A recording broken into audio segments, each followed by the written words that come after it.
अब श्री परशुराम जी का चरित्र आरंभ हो रहा। बड़ा अद्भुत चरित्र है। श्री शुक उवाच एलस्य चौर्वशी गर्भात् षडासन्नात्मजा नृप आयुश्रुतायु सत्यायुरयोथ विजयो जयः। उर्वशी गर्भ से पुरुरवा के 6 पुत्र हुए, आयु, श्रुतायु, सत्यायु, रय, विजय और जय। श्रुतायु के पुत्र वसुमान और सत्यायु के पुत्र श्रुतंजय और रम्य के एक नामक पुत्र हुआ और जय के अमित नामक पुत्र हुआ। विजय का भीम हुआ, भीम का कांचन, कांचन का होत्र, होत्र का पुत्र जन्हू। ये वही जन्हू ऋषि हैं, राजर्षि जन्हू, जो गंगा जी को एक अंजलि में लेकर पी गए थे। गंगा जी जब जन्हू जी के आश्रम में आई तो गंगा जी तो अपने वेग से आ रही थी, उनका दंड कमंडल सब बहा करके ले गई, यज्ञ के पात्र बहा करके ले गई। तब जन्हू ऋषि ने कहा कि पंडित श्री गंगादत्त जी तो बड़ी बात कहते थे। वो कहते थे, अरे छोरी इतनी चंचलता कर रही है, हमारे दंड कमंडले बहाए के ले गई, अभी देखूं तो अनुशासित करूं तो कहते तुरंत एक अंजलि में गंगा जी का पान कर गए। और अब भगीरथ जी बड़े दुखी हो गए। तब आपने उपासना की, तब कर्ण मार्ग से आपने गंगा जी को पुनः प्रकट किया। इसलिए यज्ञोपवीत को दाहिने कान पर ही धारण किया जाता है, उसमें गंगा जी का निवास है। जन्हू के पुत्र पुरु थे, पुरु के बलाक, बलाक के अजक, अजक के कुश और कुश के 4 पुत्र हुए, कुशाम्बु, तनय, बसु, कुशनाभ। और इन कुशाम्बु के ही पुत्र राजर्षि गाधी हुए। इन गाधी के नाम से ही बनारस के पास में गाधीपुर बसा और इस गाधीपुर को ही अपभ्रंश होकर आजकल गाजीपुर कहते हैं। पर ये गाजीपुर नहीं है, ये गाधीपुर है। राजर्षि गाधी की राजधानी हुई। गाधी की कन्या का नाम सत्यवती था और ऋचिक ऋषि ने गाधी से उनकी कन्या मांगी कि महाराज आप अपनी कन्या हमको दे दो। तस्य सत्यवतीम कन्याम ऋचिको याचत द्विजः वरम विसदृशम मत्वा गाधिर्भार्गवमब्रवीत। गाधी ने अपने मन में सोचा कि ये महान तपस्वी धमनी संतत ये ऋषि, कृशकाय अस्थि मात्र शरीर वाले, नसनाड़ियां दिख रही हैं, शरीर पर केवल चमड़ी चिपकी हुई है। इन तपस्वी ऋषि को मैं अपनी कन्या कैसे दे दूं, परम सुंदरी कन्या सत्यवती कैसे दे दूं, क्योंकि यह उसके लिए उपयुक्त वर नहीं है। तो अब ये तो कह नहीं सकते कि तुमको मैं नहीं दूंगा, नहीं तो ये तपोधन ऋषि जलाकर भस्म कर सकते हैं। तब राजा ने बहाना बनाया। उन्होंने कहा महाराज पहले आप यह प्रमाणित करो कि हम अब मेरी प्राण प्यारी पुत्री सत्यवती का पाणी ग्रहण कर सकते हैं कि नहीं, आप योग्यता प्रमाणित करो। तो ऋचिक ने कहा क्या योग्यता है?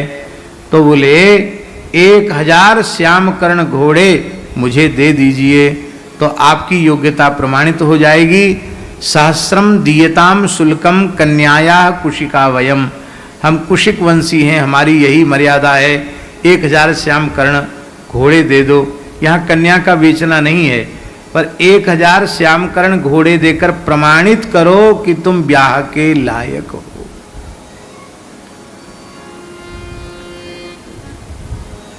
एक ब्राह्मण परिवार का व्यक्ति, वो हमारे पूज्य गुरुदेव भक्तमाली जी से पढ़ने आया बचपन में सुदामा कुटी में। नाम हम जानते हैं लेकिन जानकर भी नाम नहीं ले रहे हैं। यहाँ खूब सावन भादों में खीर मालपुआ खाया, दक्षिणा भी मिली, तो बोला अरे भाई साधु में बड़ा आनंद है। बोला हम साधु बनेंगे। महाराज जी बोले साधु आधु बनने लायक तुम नहीं हो। कुछ दिन रेवासा में भी रहा, वहाँ भी सेवा किया, सेवा अच्छी करता था सब जगह रह के, पढ़ता वढ़ता नहीं था, काम बढ़िया करता था। तो अब आया एक बार बुखार आया तो महाराज जी बोले कि बुखार है, अभी तेज बुखार में इंजेक्शन दवाई नहीं देनी चाहिए, शांति से लेटने दो। अब वो कहे कि अरे जब हम ठीक थे तब तो सब हमारा नाम लेकर पुकारते थे, अमुक अमुक अमुक, अब मैं मर रहा हूँ सो कोई देखने वाला नहीं है, मैं मर रहा हूँ कोई देखने वाला नहीं। बाद में महाराज जी ने इलाज करवाया, ठीक हुआ। तो बोले देखो हम उसी समय डॉक्टर बुला सकते थे, पर तुम्हारे वैराग्य की परीक्षा के लिए हमने ऐसा किया। देखो साधु में वही साधु बन सकता, सुख में रहे दुख में रहे, उसको अपने घर की याद ना आवे कि मेरी मैया होती तो तुम्हारा ध्यान देती, मेरा बाप होता तो हमारा ध्यान होता।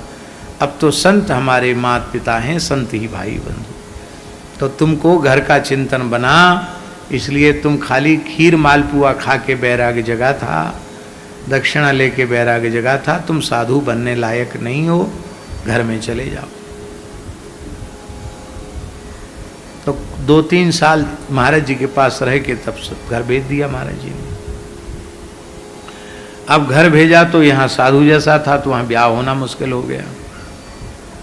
बाबा जी को कौन अपनी बेटी थी, बाबा जी नहीं बना था, विद्यार्थी था, और साधु जैसा हो गया, सधवा गया था, ऐसा समझो।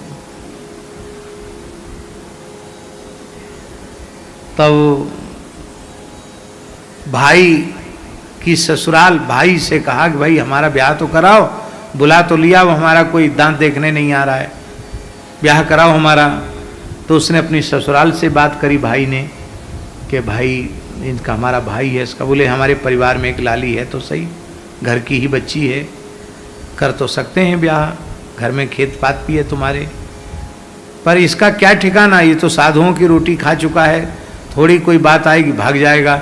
पहले ससुराल में ब्याह तो पीछे करेंगे, साल भर घर की पूरी खेती संभाल के दिखावे और खूब मुनाफा करके दिखावे तो ब्याह होगा, नहीं तो नहीं होगा। तो साल भर वहां जाके हर हाके सब काम किया, खेती किया, खूब मेहनत किया, 4-6 मजदूर की मेहनत अकेले किया।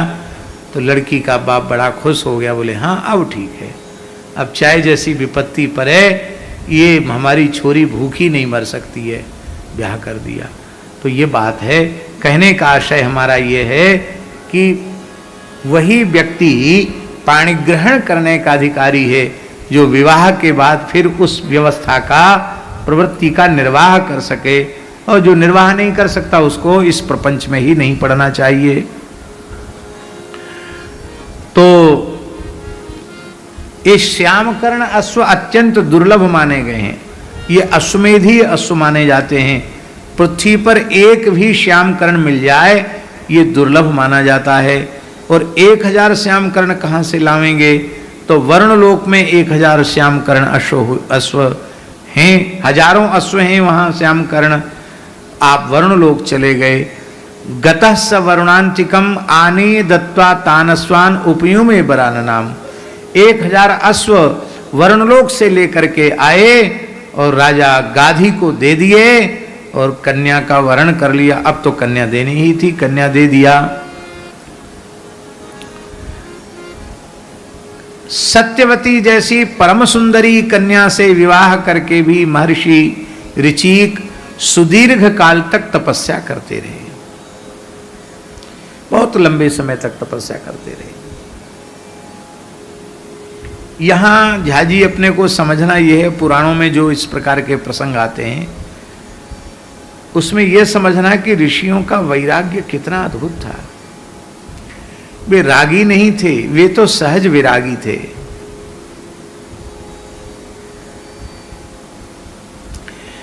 यदि उनकी प्रवृत्ति इस प्रकार की होती, भोगी प्रवृत्ति होती, तो सत्यवती जैसी राजकन्या से विवाह करने के बाद वो विषय में भोग में प्रवृत्त हो गए होते।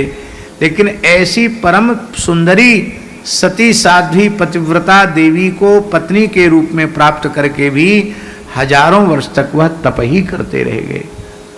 ये हमको ऐसा लगता है कि वस्तुतः ये ऋषि विवाह भी इसलिए करते थे कि अभी तक तो विषय का संपर्क ही नहीं रहा, अब विषय की अत्यंत सन्निकटता होने पर भी हम अपने अंतःकरण को, अपनी वृत्ति को कितना नियंत्रित रख सकते हैं, ये आत्म परीक्षण के लिए, अपने संयम सदाचार की परीक्षा के लिए ही लगता है ये महर्षि ऐसा करते होंगे। एक दिन की बात है, ऋचिक की पत्नी की सेवा से वे प्रसन्न हो गए। बोले देवी तुमने मेरे जैसे तपस्वी की बड़ी निष्काम भाव से सेवा की है, तुमको क्या चाहिए? तो उन्होंने कहा कि मेरी माता माने आपकी सास वो भी पुत्रवती हो जाएं और मैं भी पुत्रवती हो जाऊं, क्योंकि गाधी की एकमात्र कन्या सत्यवती थी, दूसरी कोई संतान नहीं थी, इसलिए माने मेरे भाई हो जाए और आपके एक पुत्र हो जाए, ये दोनों हमको चाहिए। तब आपने अलग अलग मंत्रों से चरु पकाया और स्नान करने के लिए चले गए। स्नातुम गतो मुनिहि, मध्याह्न स्नान संध्या के लिए चले गए। और सत्यवती की मां ने यह समझकर कि मेरी पुत्री के लिए जो महर्षि ने चरु बनाया होगा, वो अपनी पत्नी के प्रति प्रेम तो स्वाभाविक अधिक होता ही है, वो बढ़िया चरु बनाया होगा, और सास के लिए तो ऐसे ही बना दिया होगा कि चलो ठीक है इसके भी कोई संतान हो जाए। ज़्यादा ममता से और ज़्यादा अपनी शक्ति का प्रयोग करके नहीं बनाया होगा। तो उसने सत्यवती की मां ने जो सत्यवती का चरु था उसका भक्षण तो स्वयं कर लिया और अपना चरु उनको दे दिया। मैंने चरु की अदला बदली कर ली। कहा देखो देवी तुम तो ऋषि पत्नी हो, तुम्हारे तो भजन करने वाला पुत्र चाहिए तो तुम ले लो, ये हमको दे दो क्योंकि वो प्रजा का शासन करेगा। तो मां का चरु स्वयं खा गई और अपना चरु मां को दे दिया। जब महर्षि ऋचिक को इस बात का पता चला तो उन्होंने कहा तद विज्ञाय मुनि प्राह पत्नीम कष्टमकारशी घोरो दंडधर पुत्रो भ्राता ते ब्रह्मवित्तमः। देखो देवी तुमने बड़ा अनर्थ कर डाला, तुम्हारा पुत्र तो भयंकर उग्र स्वभाव का होगा, घोर प्रकृति का होगा और वह सबको एकदम थरथर कपा देने वाला होगा अपने भीषण पराक्रम से। और तुम्हारा जो भाई होगा वो ब्रह्मवेत्ता ऋषि होगा, ब्रह्मर्षि हो जाएगा। इसलिए ब्राह्मी चरुओं से जो ब्राह्मी ऋचाओं से जो चरु अभिमंत्रित था वह चरु सत्यवती की मां ने खाया और उससे श्री विश्वामित्र जी का जन्म हुआ। लोग कहते विश्वामित्र जी तपस्या करके ब्राह्मण बन गए, तपस्या ही उनके ब्रह्मत्व में कारण नहीं थी, उनके ब्रह्मत्व में कारण था ब्राह्मी ऋचाओं से निर्मित चरु, यही उसमें कारण था। और सत्यवती ने कहा कि भगवान संतान का धर्म है अपने माता पिता की आज्ञा का पालन करना, मैंने तो अपनी माता की आज्ञा का पालन किया, मेरा इसमें क्या दोष है? हे भगवान आप जैसे महान ऋषि के द्वारा और मेरे गर्भ से जो पुत्र हो वो घोर प्रकृति वाला होगा, ये तो आपको शोभा नहीं देगा ना मुझे शोभा देगा, तो मैं तो निरपराधनी हूं, मुझे क्षमा करें। तब महर्षि ने कहा कि अथ तरहि भवेत पौत्रो जमदग्निस्ततो भवत। बोले कोई बात नहीं, अब तुम भूल का अनुभव कर रही हो तो तुम्हारा पुत्र महर्षि जमदग्नि तो महान क्षमाशील होगा, लेकिन ये चरु का प्रभाव है ये तुम्हारे पौत्र में चला जाएगा। जमदग्नि का जो पुत्र होगा वो घोर कर्म करने वाले होंगे। यही भगवान परशुराम हुए।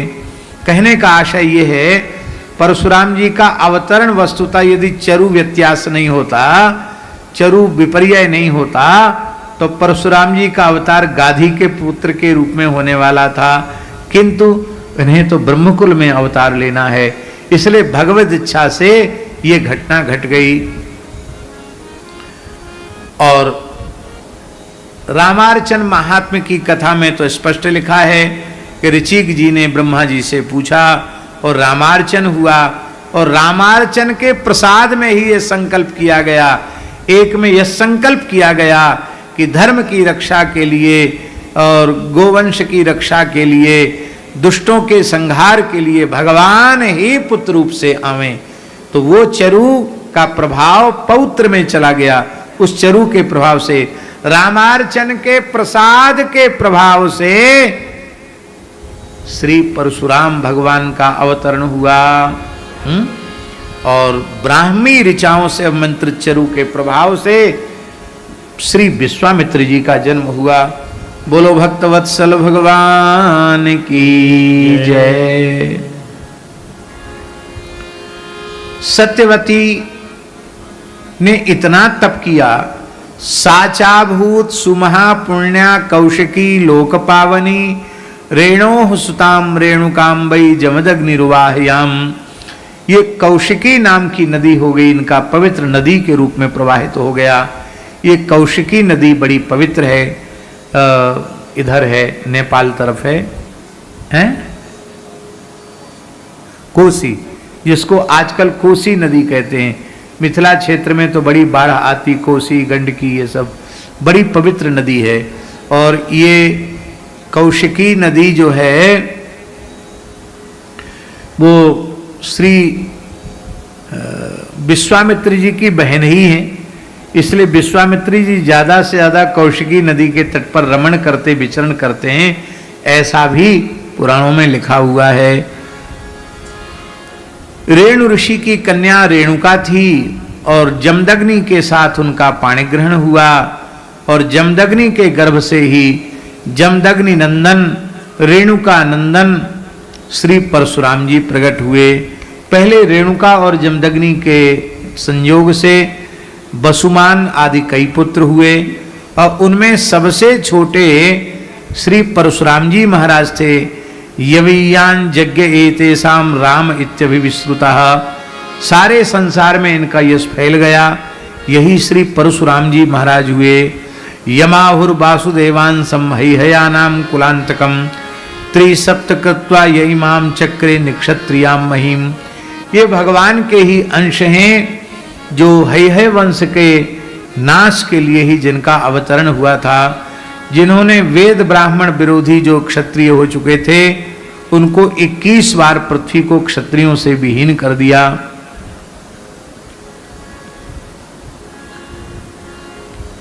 क्यों किया और किन क्षत्रियों को किया? कई बार इस बात को सुन करके ब्राह्मण और क्षत्रिय के भी विरोध का कारण ये कथाएं बन जाती हैं। ब्राह्मण नाराज होता है, बाबा तो कहते हैं ऐसा वैसा मत समझियो, मैं परशुराम जी के खानदान का हूं।